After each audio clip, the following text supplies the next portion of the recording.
Hello बच्चों, welcome to my channel study of the science. तो कैसे हो आप सब? आई होप कि आप सब अच्छे होंगे और पूरे मन लगाकर अपनी पढ़ाई कर रहे होंगे। एक बार रिमाइंड करते हैं पिछले लेक्चर में हमने क्या पढ़ा था। तो लास्ट लेक्चर में हमने पढ़ा था एटॉमिक मास के बारे में कि कैसे जो कह सकते हैं किसी एटम का एटॉमिक मास निकाला जाता है और कैसे एक कार्बन को क्या कहा गया, रेफरेंस के तौर पे लिया गया और उसके हेल्प से फिर बाकी दूसरे सभी एलिमेंट्स को कैलकुलेट किया गया इन AMU यानी कि एटॉमिक मास यूनिट में। ठीक है, आज के लेक्चर में हम पढ़ने वाले हैं हाउ डू एटम्स एग्जिस्ट, यानी कि ये जो एटम्स होते हैं वो कैसे एग्जिस्ट करते हैं, तो उसके बारे में हम इस लेक्चर में पढ़ने वाले हैं। तो शुरू करते हैं आज का लेक्चर। क्या है कि atoms of most element are not able to exist independently. क्या कह रहा है कि ज्यादातर जो एलिमेंट्स के जो एटम्स होते हैं वो इंडिपेंडेंटली एग्जिस्ट नहीं करते, मतलब कह सकते हैं वो फ्री फॉर्म में नहीं पाए जाते। ज्यादातर एटम्स क्या करते हैं, वो कंबाइन होते हैं और कंबाइन होकर वो क्या बनाते हैं, या तो वो मॉलिक्यूल्स बनाते हैं या फिर वो आयंस की फॉर्मेशन करते हैं।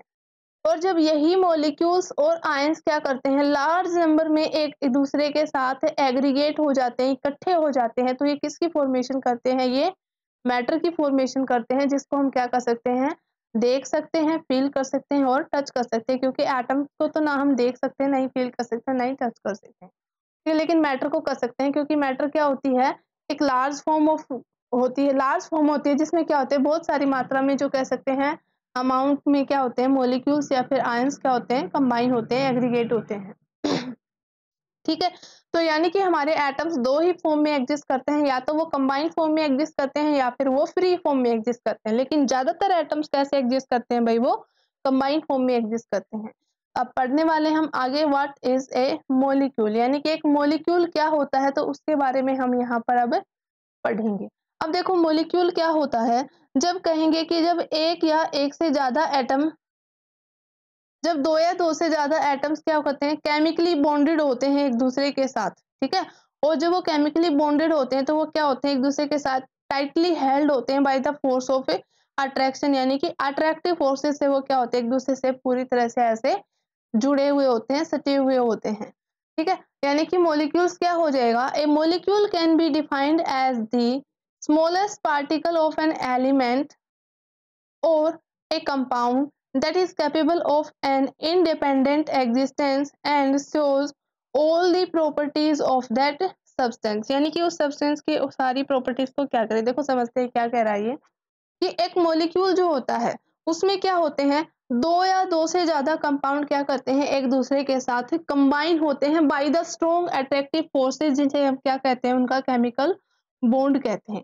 ठीक है, और फिर वो क्या करते हैं, वो उस सब्सटेंस की जिसको मिलकर वो बना रहे हैं उसकी सारी प्रॉपर्टीज को शो करते हैं। देखो जैसे कि क्या कर रहे हैं, मान लेते हैं हम, अब जो हमारा वाटर मॉलिक्यूल है, ठीक है, वाटर मॉलिक्यूल क्या होता है भाई, H2O। अब ये जो वाटर मॉलिक्यूल है, मान लिया क्या है, एक समुद्र है, उसमें क्या है, बहुत सारा पानी बह रहा है। अब इस पानी में से क्या करते हैं, हम कह सकते हैं थोड़ा सा पानी ले लेते हैं किसी बीकर में। ठीक है, तो जो इस बीकर में हम ये थोड़ा सा पानी ले रहे हैं, जब हम इस पानी की स्टडी करते हैं, ठीक है, तो कहेंगे इस पूरे समुद्र के पानी जो है वो कैसा है, उसकी क्या क्या प्रॉपर्टीज हैं, क्या क्या कह सकते हैं उसमें, उसकी कंपोजिशन कैसी है। तो ये सब जानने के लिए हमें इस पूरे पानी की टेस्टिंग करने की जरूरत नहीं है। हम क्या करेंगे, इसमें से थोड़ा सा वाटर लेंगे बीकर में और उसी को लैब में टेस्ट कर लेंगे। तो जो प्रॉपर्टीज कह सकते हैं इस थोड़े से वाटर की होगी, कह सकते हैं इस छोटे से मॉलिक्यूल के वाटर की होगी, वही प्रॉपर्टी क्या होगी भाई, इस पूरे सब्सटेंस की होगी। ठीक है, यानी कि ये वाटर मॉलिक्यूल इस पूरे सब्सटेंस की प्रॉपर्टी को क्या करेगा, शो करेगा। अब यहाँ पर इतने की भी जरूरत नहीं होती है, हम क्या करेंगे, अगर हम सिर्फ एक वाटर मॉलिक्यूल की स्टडी करेंगे तो उससे भी क्या हो जाएगा, हम इस पूरे समुद्र के पानी की जो प्रॉपर्टीज वगैरह है उसको इजीली जान सकते हैं। और यही क्या है, मॉलिक्यूल होता है। ठीक है, मॉलिक्यूल, अब देखो ये जो वाटर मॉलिक्यूल है हमारा, वो किससे बना हुआ है, एक ऑक्सीजन से बना हुआ है और दो हाइड्रोजन से मिलकर बना हुआ है, यानी कि तीन एटम्स ने मिलकर क्या किया है, वाटर मॉलिक्यूल की फॉर्मेशन की है। ठीक है, अब आगे क्या कह रहा है, atoms of the same element और different element can join together to form molecule. अब ये जो एटम्स होते हैं वो सेम एलिमेंट के भी हो सकते हैं, डिफरेंट के भी हो सकते हैं। देखो कैसे कह रहा है ये, अब हम क्या कहते हैं, मान लो हमने क्या ले लिया एग्जाम्पल, हमने ले ली हाइड्रोजन गैस। अब जो हाइड्रोजन गैस जो होती है उसमें देखो ये क्या, हमारा H2 जो है ये क्या है, एक मॉलिक्यूल है। ये किससे बना हुआ है, ये दो हाइड्रोजन के एटम से मिलकर बना हुआ, ठीक है। अब दोनों क्या है, सेम है। अगर वो सेम एलिमेंट के होंगे तो हम इन्हें क्या बोलेंगे, molecules of A same element, ठीक है। अगर ये डिफरेंट होंगे, जैसे और दूसरा एग्जांपल और ले लेते हैं हम इसी का, जैसे कि हमने क्या लिया, O2 को ले लिया। तो देखो O2 किससे बना हुआ, दोनों के दोनों कौन से एटम है भाई, हमारे ऑक्सीजन के हैं, सेम एलिमेंट है। आगे हम बात करते हैं जैसे कि नाइट्रोजन गैस का N2, वो भी किससे बनी है, दोनों के दोनों नाइट्रोजन एटम से बनी है। अब अगर हम बात करें H2O की, अब देखो H2O में क्या है, एटम्स डिफरेंट हो गए। एक एटम हमारा क्या है, ऑक्सीजन का, और दो एटम्स हमारे किसके हैं भाई, हाइड्रोजन के हैं, ठीक है। अब ये क्या हो गए, डिफरेंट हो गए, यानी कि H2O क्या है, एक कंपाउंड है, तो इन्हें क्या बोलेंगे हमें, molecules of atoms of different element, ठीक है। ये क्या है, डिफरेंट एलिमेंट के हैं, यानी कि एक ऑक्सीजन का और दो हाइड्रोजन के हैं, और ये क्या है, सेम एलिमेंट के मॉलिक्यूल्स हैं, ठीक है। आई होप कि आप क्लियरली समझ गए होंगे। आगे देखते हैं आगे क्या दिया गया है। आगे है मॉलिक्यूल्स ऑफ एलिमेंट, यानी कि ये जो मॉलिक्यूल्स ऑफ एलिमेंट है ये क्या होते हैं, वो दिया गया है। तो पढ़ते हैं क्या दिया गया है यहाँ पर। The molecules of an element are constituted by the same type of atoms, ठीक है। जो molecules of an element के जो होते हैं वो क्या होते हैं, सेम टाइप ऑफ एटम्स के बने हुए होते हैं। जैसे कि हमने पीछे अभी बात की थी, O2 जो हमने लिया था, N2 हमने जो लिया था, H2 जो हमने लिया था, वो सारे किसके एग्जाम्पल्स हैं, मोलिक्यूल्स ऑफ द एलिमेंट्स के ही एग्जाम्पल्स हैं, ठीक है। अब molecules of many elements such as argon, helium, etc are made up only one atom of that element. अब देखो क्या है कि कुछ मॉलिक्यूल्स ऐसे हैं जो कि क्या होते हैं, एक ही तरह के एटम से मिलकर बने हुए हैं, जैसे कि इनको हम क्या बोलते हैं भाई, मोनो एटॉमिक बोलते हैं, ठीक है। एक बार नेक्स्ट पेज ही ले लेते हैं हम।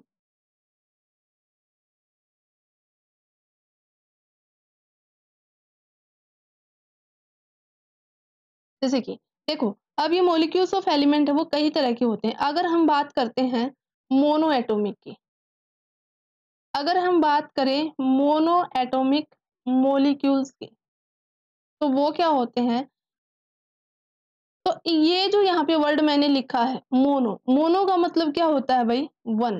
क्या होता है इसका मतलब, वन। यानी कि जो एक, और आगे क्या है, एटॉमिक, यानी कि एटम्स, जो एक एटम से जो मॉलिक्यूल बनेगा उसे क्या बोल देंगे हम, मोनो एटॉमिक मॉलिक्यूल्स बोल देंगे। और इसके एग्जाम्पल है हमारी जो नोबल गैस फैमिली है, वो क्या हो जाएगी, इसकी एग्जाम्पल हो जाएगी, ठीक है। अब नोबल गैसेस में कौन कौन सी आती है, नोबल गैसेस में आती है भाई हमारी हीलियम आती है, ठीक है, नियोन आती है, और कहेंगे आर्गन आती है, क्रिप्टोन आती है, जिनोन आती है। ये सारे के सारे किसके एग्जाम्पल है, हमारे नोबल गैस फैमिली के हैं। तो ये जितनी भी नोबल गैसेस होते हैं वो सारे क्या होते हैं, सिंगल, इनके जो सिंगल एटम होते हैं ना, वो फ्रीली एग्जिस्ट कर पाते हैं, तो इसलिए इनको हम क्या बोलते हैं, मोनो एटॉमिक बोलते हैं। अब दूसरी हम बात करते हैं diatomic, diatomic molecules. अब डाई एटॉमिक मॉलिक्यूल्स क्या होगा, देखो बिल्कुल वैसे आप पिछली बार के तो नाम देखकर ही पूछ गए होंगे। डाई का मतलब क्या होता है भाई, डाई का मतलब होता है दो, ठीक है, यानी कि जो, और आगे क्या है, एटॉमिक मतलब एटम्स, जो दो एटम से जो मॉलिक्यूल बना हुआ होगा उसे क्या बोलेंगे हम, डाई एटॉमिक मॉलिक्यूल्स बोल देंगे। फॉर एग्जाम्पल इसमें हम कहेंगे हमारी ऑक्सीजन, O2 कितने गैस, कितने एटम्स हैं भैया, दो एटम से मिलकर बना हुआ है, ठीक है। यहाँ पर ये जो नंबर है ये इसको डिनोट कर रहा है कितने नंबर ऑफ एटम्स हैं। अब हम बात करते हैं N2 की, ये भी दो एटम से बना हुआ है। हम बात करें हाइड्रोजन की, ये भी दो से, जो हमारी क्लोरीन गैस है, ठीक है, ऐसे ही जो फ्लोरीन गैस है, तो ये सारे के सारे किसके एग्जाम्पल हैं, डाई एटॉमिक, यानी कि दो एटम से मिलकर ये सारे के सारे बने हुए हैं, इसलिए हम इनको बोलेंगे डाई एटॉमिक मॉलिक्यूल्स। आगे हम देखते हैं ट्राई एटॉमिक मॉलिक्यूल्स। अब ट्राई एटॉमिक मॉलिक्यूल्स क्या होते हैं, आप समझ ही गए होंगे इसका नाम देखकर, ठीक है। ट्राई का मतलब कितना होता है बच्चा, ट्राई का मतलब होता है थ्री, यानी कि अब आगे क्या है, एटॉमिक मतलब एटम्स, यानी कि जो तीन एटम से जो मॉलिक्यूल बना हुआ होगा उसे क्या बोल देंगे हम, ट्राई एटॉमिक मॉलिक्यूल बोल देंगे। फॉर एग्जाम्पल हम लेते हैं ओजोन, यानी कि ओजोन जो होता है उसका फार्मूला क्या होता है, O3 हो जाता है। तो हमारे अर्थ की जो कह सकते हैं आउटर स्फीयर में जो लेयर पाई जाती है, जो हमें सूर्य की अल्ट्रा वायलेट रेज से हमें प्रोटेक्ट करती है, O3 ओजोन, उसका फार्मूला क्या होता है, O3 होता है। तो ये कितने एटम से मिलकर बना हुआ है, तीन ऑक्सीजन एटम से मिलकर बना हुआ है, इसलिए हम इसको क्या बोलेंगे, ट्राई एटॉमिक मॉलिक्यूल कह देंगे। आगे और भी एग्जाम्पल है, ऐसे बहुत सारे एग्जाम्पल है, जैसे कि हम ले लें अब टेट्रा एटॉमिक। ठीक है, अब टेट्रा एटॉमिक क्या होता है, टेट्रा एटॉमिक मॉलिक्यूल्स क्या होते हैं, अब ये भी आप समझ ही गए होंगे अल्टीमेटली कि टेट्रा का मतलब कितना होता है, टेट्रा का मतलब होता है भाई 4। ठीक है, यानी कि जब 4 एटम्स आपस में कंबाइन होकर जो जिस मॉलिक्यूल की फॉर्मेशन करेंगे उसे क्या बोल देंगे हम, टेट्रा एटॉमिक मॉलिक्यूल बोल देंगे। फॉर एग्जाम्पल फॉस्फोरस, फॉस्फोरस जो होता है वो क्या होता है, P4 की फॉर्म में पाया जाता है यहाँ, यानी कि मतलब 4 फॉस्फोरस मिलकर क्या करते हैं, एक फॉस्फोरस के मॉलिक्यूल की फॉर्मेशन करते हैं। ठीक है, और इसी तरह से आगे क्या हो जाएंगे, पेंटा एटॉमिक हो जाएंगे, हेक्सा एटॉमिक हो जाएंगे। जैसे कि हमारा सल्फर जो होता है वो क्या होता है, S8 की फॉर्म में एग्जिस्ट करता है, तो ये क्या हो जाएगा, ऑक्टा एटॉमिक बोल देंगे या फिर पॉली एटॉमिक भी बोल सकते हैं इसको। ठीक है, तो इस तरह से ये क्या होते हैं, हमारे टाइप्स ऑफ मॉलिक्यूल्स होते हैं on the basis of 1 atom, 2 atom, 3 atom, 4 atom, इस तरह 5 एटम। 5 एटम को क्या बोल देंगे, पेंटा एटॉमिक बोल देंगे। इस तरह से चलता रहेगा। ठीक है, तो यही यहाँ पर इसमें दिया गया है। जैसे कि आर्गन जो है, हीलियम जो है वो हमारी क्या है, नोबल गैसेज है, और ये क्या होती है, सिंगल फॉर्म में फ्रीली एग्जिस्ट कर पाती है, इसलिए इनको क्या बोला जाता है, मोनो एटॉमिक बोला जाता है। अब जैसे हम ऑक्सीजन की बात करते हैं, ऑक्सीजन का जो मॉलिक्यूल होता है वो क्या होता है, 2 एटम्स के साथ एग्जिस्ट करता है, तो इसलिए उसको क्या बोला जाता है भाई, डाई एटॉमिक मॉलिक्यूल से कहा जाता है। ऐसे अगर हम बात करते हैं ओजोन की, तो ओजोन का फार्मूला क्या होता है, O3 होता है, यहाँ पे नहीं दे रखा। ठीक है, तो उसमें क्या होते हैं, 3 एटम्स जो ऑक्सीजन के क्या होते हैं, कंबाइन होते हैं, जिसको हम क्या बोलेंगे, ट्राई एटॉमिक मॉलिक्यूल्स बोलेंगे। अब यहाँ पर इससे रिलेटेड एक टर्म आती है एटोमिसिटी। एटोमिसिटी क्या होती है भाई, कोई भी कह सकते हैं, कोई मॉलिक्यूल है, कोई सब्सटेंस है, वो जिस फॉर्म में एग्जिस्ट करता है, ठीक है, तो वो जिस फॉर्म में एग्जिस्ट करता है उसमें कितने नंबर ऑफ एटम्स प्रेजेंट है, वही क्या होती है, उसकी एटोमिसिटी होती है। जैसे कि हम बात कर लें, ओजोन क्या होता है, ओजोन का जो फार्मूला होता है वो क्या होता है, O3 होता है। तो यानी कि ओजोन की एटोमिसिटी कितनी हो जाएगी, 3। यानी कि ओजोन का जो फॉर्म में, जिस फॉर्म में वो एग्जिस्ट करती है, उसको कितने नंबर ऑफ एटम्स मिलकर उसे बना रहे हैं, 3 एटम्स मिलकर बना रहे हैं, तो वो क्या हो जाएगी, उसकी एटोमिसिटी हो जाएगी। अब ऐसे ही पूछ लिया जाए कि अगर ऑक्सीजन की एटोमिसिटी कितनी है, तो ऑक्सीजन की कितने एटम से मिलकर बन रही है, ये जो नंबर हमें डिनोट कर रहा है यही इसकी एटोमिसिटी है। कितने एटम से बन रही है भाई, 2 से बन रही है, तो वो क्या हो जाएगी, इसकी एटोमिसिटी क्या हो जाएगी, 2 हो जाएगी। सेम इस तरह से पूछ लिया जाए, मान लिया पूछ लिया जाए कि फॉस्फोरस की एटोमिसिटी कितनी है, तो फॉस्फोरस की कितनी हो जाएगी भाई, 4 हो जाएगी। सल्फर की पूछ ली जाए, सल्फर की कितनी हो जाएगी, 8 हो जाएगी। हाइड्रोजन की पूछ ली जाए तो हाइड्रोजन की कितनी हो जाएगी, 2 हो जाएगी। ठीक है, आगे देखते हैं आगे क्या दे रहा है, metals and some other elements such as carbon do not have a simple structure but consist of a very large and indefinite number of atoms bonded together।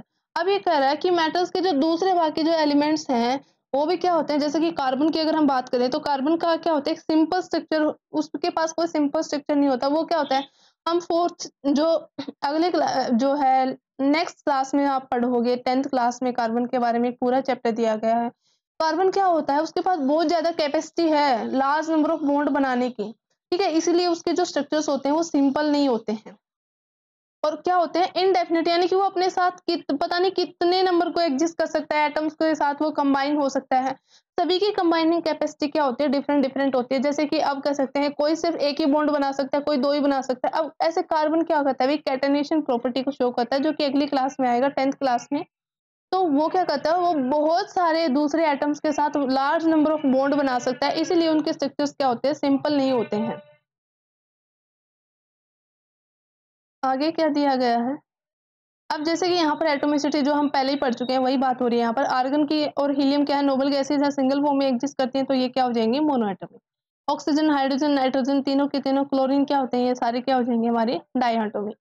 Phosphorus क्या होता है, P4 में एग्जिस्ट करता है, तो ये क्या हो जाएगा, टेट्रा एटॉमिक। सल्फर क्या होता है, S8 की फॉर्म में एग्जिस्ट करता है। अब क्योंकि नंबर ऑफ एटम बहुत ज्यादा हो चुके हैं तो इसलिए इसको क्या बोल दिया गया, पॉली एटॉमिक। अदरवाइज हम इसको ऑक्टा एटॉमिक भी बोल सकते हैं। ठीक है, अब है मॉलिक्यूल्स ऑफ कंपाउंड, यानी कि मॉलिक्यूल्स ऑफ कंपाउंड क्या होते हैं। देखो, मॉलिक्यूल्स ऑफ एलिमेंट क्या थे, जब same kind of element combine होकर मॉलिक्यूल बनाते हैं तो उसे क्या बोलते हैं, मॉलिक्यूल्स ऑफ एलिमेंट बोलते हैं। मॉलिक्यूल्स ऑफ कंपाउंड क्या हो जाएगा, जब डिफरेंट टाइप के एलिमेंट्स कंबाइन होकर क्या करते हैं, किसी सब्सटेंसेस की फॉर्मेशन करते हैं, कंपाउंड की फॉर्मेशन करते हैं, तो उसे क्या बोलते हैं, हमें मोलिक्यूल्स बोलते हैं। ठीक है, जैसे कि H2O जो हो जाएगा हमारा, H2O में क्या होता है, डिफरेंट डिफरेंट एलिमेंट होते हैं ना, H2O जो होता है या फिर कहेंगे CO2 जो होता है, अमोनिया जो होता है, इनमें क्या है, अलग अलग एलिमेंट्स हैं, उनसे मिलकर ये बना हुआ है, तो इसे क्या बोलेंगे हम, मॉलिक्यूल्स ऑफ ए कंपाउंड कह देंगे। ठीक है, अब ये क्योंकि ये क्या है, कंपाउंड है, तो हम पढ़ चुके हैं पिछले लेक्चर में, सेकंड लेक्चर में, कि जो कंपाउंड जो होता है उसका जो कहेंगे जो रेशियो जो होता है कंपाउंड का, वो क्या रहता है भाई, फिक्स होता है ना। तो इसलिए ये यहाँ पर दे रखा है कि इन डेफिनेट प्रोपोर्शन में क्या होते हैं, ये मॉलिक्यूल्स क्या होते हैं, बने हुए होते हैं। फॉर एग्जाम्पल ऊपर टेबल दिया गया है एग्जाम्पल के तौर पर, उसको देख लेते हैं एक बार। फॉर एग्जाम्पल ये यहाँ पर दिया गया है, देखो वाटर है, जैसे कि वाटर किससे बनता है, हाइड्रोजन और ऑक्सीजन से, यानी कि H2O।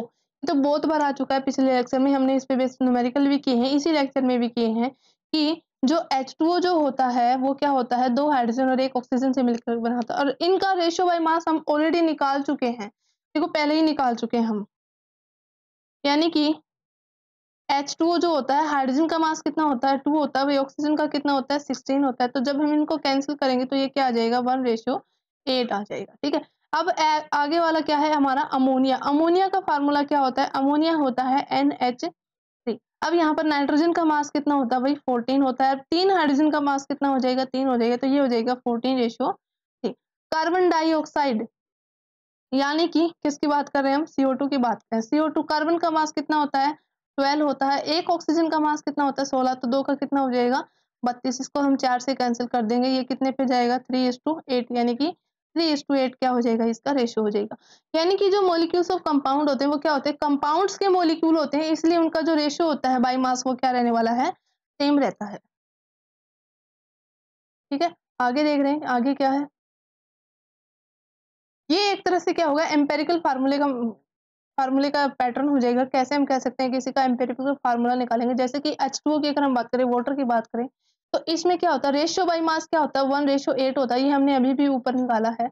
अब एटॉमिक मास, जो डिफरेंट डिफरेंट एलिमेंट है उनके एटॉमिक मास लिख दें, जैसे कि हाइड्रोजन, वैसे तो 2 है, लेकिन हाइड्रोजन का मास क्या क्या होता है, 1 ग्राम पर मोल होता है। ऐसे ही ऑक्सीजन का मास क्या होता है, 16 ग्राम होता है। तो अब हम क्या करेंगे, मास रेशियो बाय क्या कर लेंगे, एटॉमिक मास, यानी कि जो भी इनका मास रेशियो है उसको क्या करेंगे, इनके एटॉमिक मास से डिवाइड कर देंगे। तो मास रेशियो इसका हाइड्रोजन का कितना भाई, 1 है, और इसका रेशियो बाय मास कितना है, वो भी क्या है, 1 है। तो 1 से 1 को डिवाइड किया है, यानी कि क्या आ गया हमारा, 1 आ गया। अब अगर इसको हम डिवाइड करेंगे तो इसका रेशियो बाय मास क्या है, 8 है, और कह सकते हैं एटॉमिक मास कितना है, 16 है, तो ये कितना आ जाएगा, 1/2 आ जाएगा। और 1/2 को जब कह सकते हैं हम इसको निकालेंगे, कैलकुलेट करेंगे, अगर हम इनका रेशियो निकालेंगे, देखो सॉरी ये मार्क कर लेना भूल गई मैं, हम क्या करेंगे, हम इस 1 का रेशियो निकालेंगे 1/2 के साथ, तो 2 कहाँ चला जाएगा, उस साइड चला जाएगा, मल्टीप्लाई में रेशियो क्या बन जाएगा हमारा, 2:1, यानी कि 2 तो क्या होंगे फिर हमारे हाइड्रोजन होंगे, और 1 क्या होगी हमारी ऑक्सीजन होगी। ठीक है, इस तरह से हम इसको कर लेंगे।